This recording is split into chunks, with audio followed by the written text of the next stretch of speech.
Hey everyone, welcome back to the Daily English Listening Podcast. I'm Michelle, and if you want an immersive listening session, this podcast was made for you. And I'm Chris. Michelle, I would like to start by telling something I've been thinking about all week. Most people don't ruin their future with one big, terrible decision. No? No, they ruin it quietly, slowly, with small habits that look completely harmless day after day, month after month. Like what? 5 more minutes in bed, an important call you keep putting off, a project you never start because it's just not the right moment yet, apparently. That sounds oddly specific, Chris. And the sneaky part, laziness never shows up looking like laziness. It shows up disguised as tiredness, as comfort, as a really logical-sounding excuse that somehow makes perfect sense at the time, every single time. And meanwhile, the days go by, the months go by, and life just stays the same, quietly, without anyone really noticing until suddenly a year has gone. And that's honestly why I wanted to talk today, Michelle, because I lived that loop for months, maybe longer than I want to admit out loud. Which loop? The one where I decide I'm going to change everything, all at once, and then I don't, not even a little bit, not even day 2. I think I know that loop very well, too, more than I'd like to admit. So today we're talking about something small, tiny, actually, and why tiny might be the whole secret nobody really tells you about. The 5-minute habit that quietly changed how my mornings work, and how yours could work too, without any of the drama or the color-coded calendars. Here's why this matters, though. Most of us have tried the big version of change at some point in our lives, probably more than once. The new gym membership, the color-coded calendar, the brand new notebook that smells like motivation for about a week, maybe 2 if we're really lucky. And it lasts, what, 3 days? If we're lucky. Then real life shows up, work gets busy, someone gets sick, the dog needs a vet visit, and the plan just quietly falls apart in a corner somewhere. Which makes you feel like the problem is you, like you just don't have enough discipline or enough willpower or whatever we're calling it this week. But what if the problem was never discipline at all? What if it was just size this whole time and nobody ever told us? And hey, if this is already feeling useful, this is a good moment to subscribe to the Daily English Listening Podcast so you don't miss the next one. And a like on this video genuinely helps more learners find us. It makes a bigger difference than you'd think, honestly, more than any algorithm trick ever could. Okay, size. Give me an example. All right, so months ago, I decided I was going to study English 1 hour a day. Every single day, no exceptions, no excuses, no matter what. 1 hour, every day. That's ambitious, Michelle. I even bought a brand new notebook and a color-coded calendar. Blue for grammar, green for vocabulary, pink for listening. It looked beautiful, honestly, sitting there on my desk like a tiny work of art. Of course you color-coded it. I would expect absolutely nothing less from you. Obviously.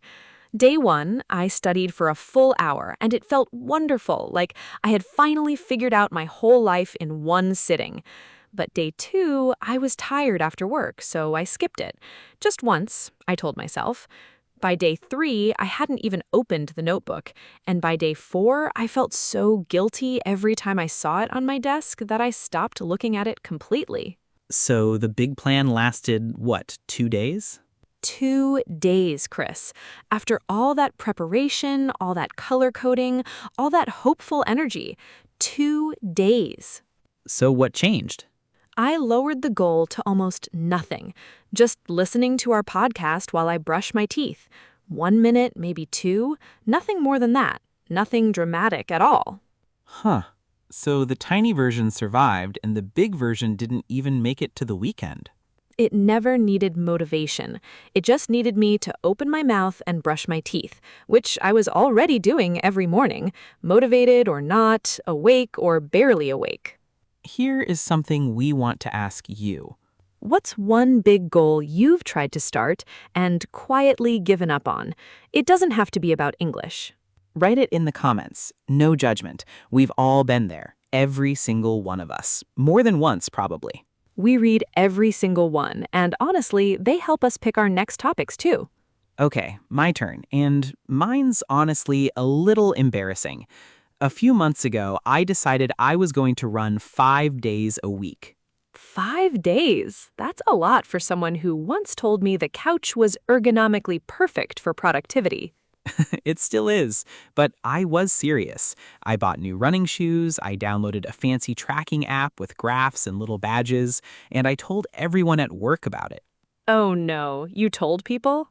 I told everyone, which looking back was a mistake because now I had an audience for my failure, and my coworkers kept asking about it every week at lunch, very sweetly, which somehow made it worse. How many days did you actually run? 4 total. Not 4 days a week, 4 days ever, across about 6 weeks. 4 days and then? And then, nothing. The shoes just sat by the door. Every time I walked past them, I felt this little wave of guilt, like they were judging me from down there, silently, every single morning before coffee. Did you at least try to restart it, like a fresh Monday version of the plan? I tried twice, actually. Both times I made it about a day and a half before something more important came up, which, looking back, was usually just the sofa. Shoes with opinions. That's rough. Right? And the worst part is, I wasn't even injured or busy. I just burned out on the idea before it ever became a real habit. The app even started sending me these cheerful little notifications. You haven't run in 5 days. And I just felt worse every time one popped up on my phone. Burned out. That's actually a really good word for it. It is, isn't it? I wasn't tired from running. I was tired from trying to keep up with this huge version of myself that I'd invented in my head, someone who apparently loved 6 a.m. jogs and matching gear and protein shakes. So what happened after that? Months later, completely by accident, I started drinking a glass of water first thing when I woke up. Before coffee, before checking my phone, before anything else at all. Honestly, before my eyes were even fully open. Just water? Just water. It felt so small, I didn't even think of it as a habit. I didn't track it, I didn't tell anyone, I didn't put it on a calendar, I didn't do anything at all except drink the water and get on with my day like normal. And? And 2 months later, I'm still doing it. Every single morning. No app, no guilt, no 5-day plan quietly falling apart on day 4. So the tiny habit is the one that actually stuck with you? It's the one that stuck with me, The running shoes are still by the door, by the way, still judging me every morning, very quietly from a safe distance.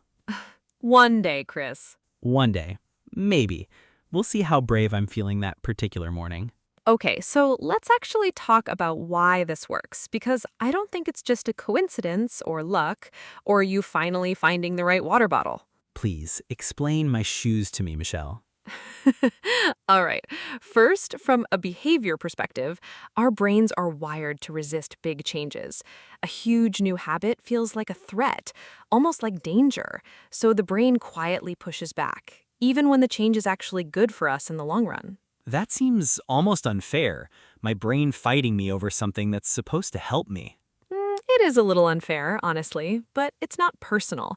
It's just an old survival instinct that doesn't really know the difference between new gym routine and actual danger. Pushes back how? It's not like my brain sends me an official memo about it.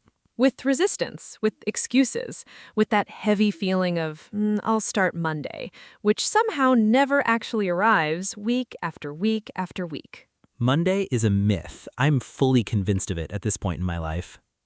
Honestly, same. But a tiny habit doesn't trigger that resistance because it's too small to feel threatening in the first place. One glass of water isn't scary. Your brain doesn't even bother arguing about it. 1 minute of a podcast isn't scary either. Nobody's brain panics over 60 seconds of listening. Right. And that's actually the whole point.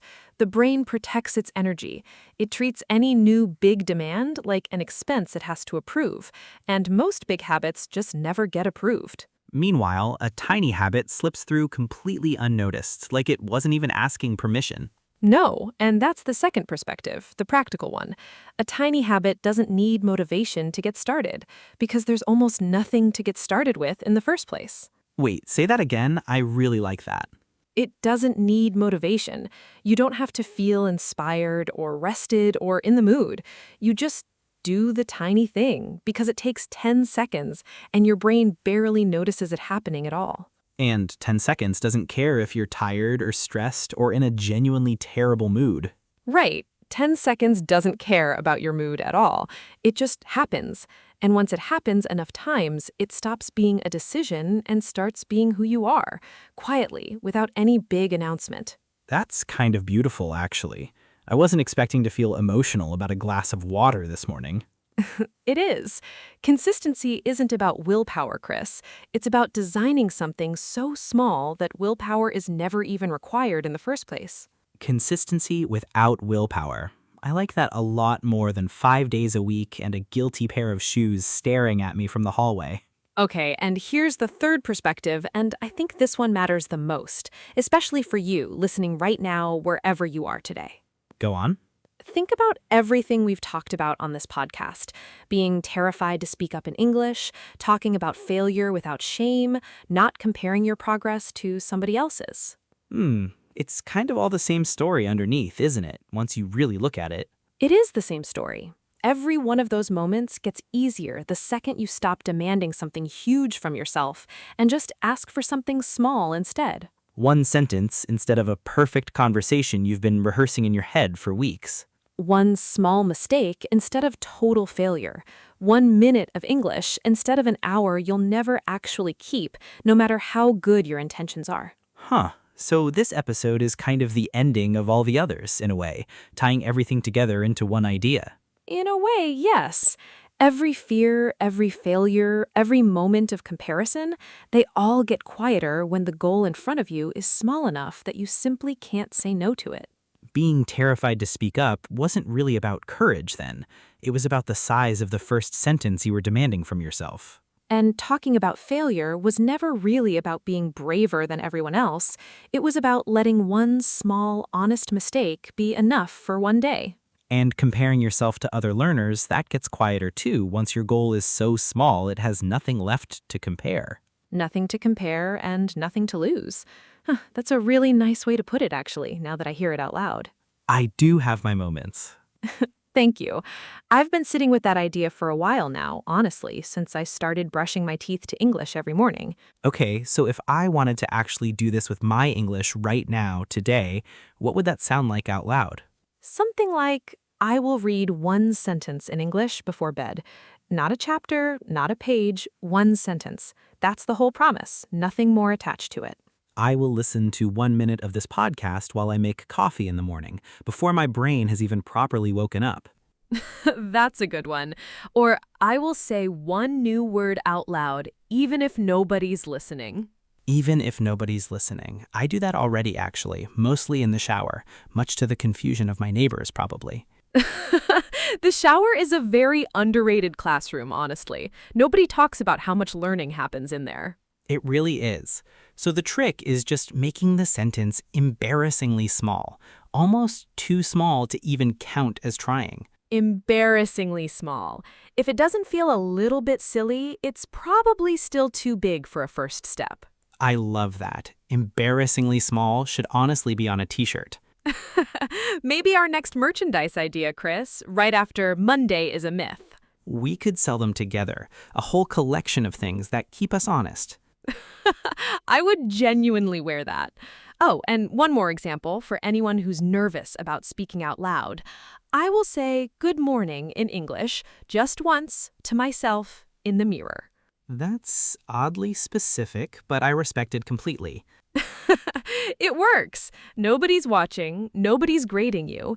It's just you and the mirror and one small sentence. Honestly, that might be the least scary way to start speaking English that I've ever heard. It really is. Small, private, and completely judgment-free. All right, before we wrap up, let's do our word tour, 4 good ones from today's episode. Let's go. Let's start with our first word, Tiny. Say it with me. Tiny. One more time. Tiny. And the last one, tiny. If something is tiny, it's extremely small. Tiny doesn't just mean small in a normal way. It means small in a way that quietly surprises you once you notice its effect over time. For example, she made a tiny change to her morning, and it ended up lasting for months, long after every big, ambitious plan had already failed. Or, don't underestimate a tiny habit just because it looks unimportant at first glance, sitting there quietly in your routine. Or, sometimes the tiniest possible step is the only one your tired brain will actually agree to take on a genuinely hard day, and that's more than enough. Next word, consistency. Repeat after me. Consistency. Once more, consistency. And to finish it off, consistency. Consistency means doing something regularly, over and over, without skipping it, even on the days you really don't feel like it at all. It's not about doing something perfectly, it's about doing it again and again, quietly, without much noise or celebration attached. For example, his consistency, not his intensity, is what finally changed his habits after years of trying and failing with bigger plans. Or, 2 months of gentle consistency taught him more than 2 days of a perfect, exhausting plan ever did. Or, real consistency often looks incredibly boring from the outside, which is the whole reason it actually works so well over the long run. Here's the next word, burnout. Try it out loud. Burnout. Again, burnout. And one last time, burnout. Burnout is that exhausted, empty feeling you get after pushing yourself too hard for too long without enough rest in between. It's not just being tired, it's being completely drained in your body and in your motivation, both all at once. For example, Chris hit burnout after only 4 days of running because the goal was simply too big for real ordinary life. Or, one common cause of burnout is setting a plan that depends on motivation you won't always have available to you. Or, avoiding burnout is often less about resting more and more about starting so small that resting is never even needed in the first place. Last phrase of the day, stick with. Give it a try. Stick with. One more round, stick with. And the final repeat, stick with. To stick with something means to keep doing it without giving up, even when it stops feeling exciting or new to you anymore. For example, the habit she finally stuck with was the smallest, quietest one she ever tried, after years of bigger failed attempts. Or, it's much easier to stick with a plan when the plan barely asks anything of you in the first place. Or, the goal was never to be perfect. It was just to stick with something small, one ordinary day at a time, without any drama attached to it at all. Okay, I have to say, this whole episode has quietly changed how I think about my running shoes. Are you going to run again? Maybe not 5 days a week, but maybe once this week. Just once, with zero pressure and zero tracking apps sending me guilt notifications. That's the whole idea, actually. You don't need a 5-day plan or a color-coded calendar or a fancy app. You just need a habit small enough that saying no to it feels a little silly. 1 glass of water, 1 sentence, 1 minute with your teeth. 1 minute with your teeth. That's pretty much how I'd put it too, and honestly, I'm proud of that sentence. So, if you're listening and you've been trying to build some huge, perfect English routine that keeps quietly falling apart every few days, Stop trying to practice English every day. Instead, choose something so small it would honestly be ridiculous to fail at it.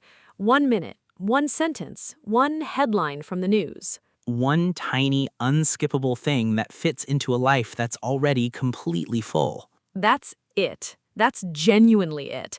No calendar required, no notebook, no guilt. Just a glass of water, or a minute with your teeth, or 1 honest sentence in the mirror. Small enough to keep. That's really the whole episode in 1 sentence. I'm going to go put my running shoes somewhere I can actually see them. Not to run in them tomorrow, necessarily. Just to stop feeling guilty every time I walk past the door. That's a very tiny, very reasonable goal, Chris. I fully support it. And if today's episode hit close to home, you should really check out the one where we talked about comparing yourself and your English to everyone else's. It connects really well with everything we said today about being kind to your own pace. This is Michelle. And this is Chris. Take care of your English. And take care of your heart. Bye, everyone. Bye.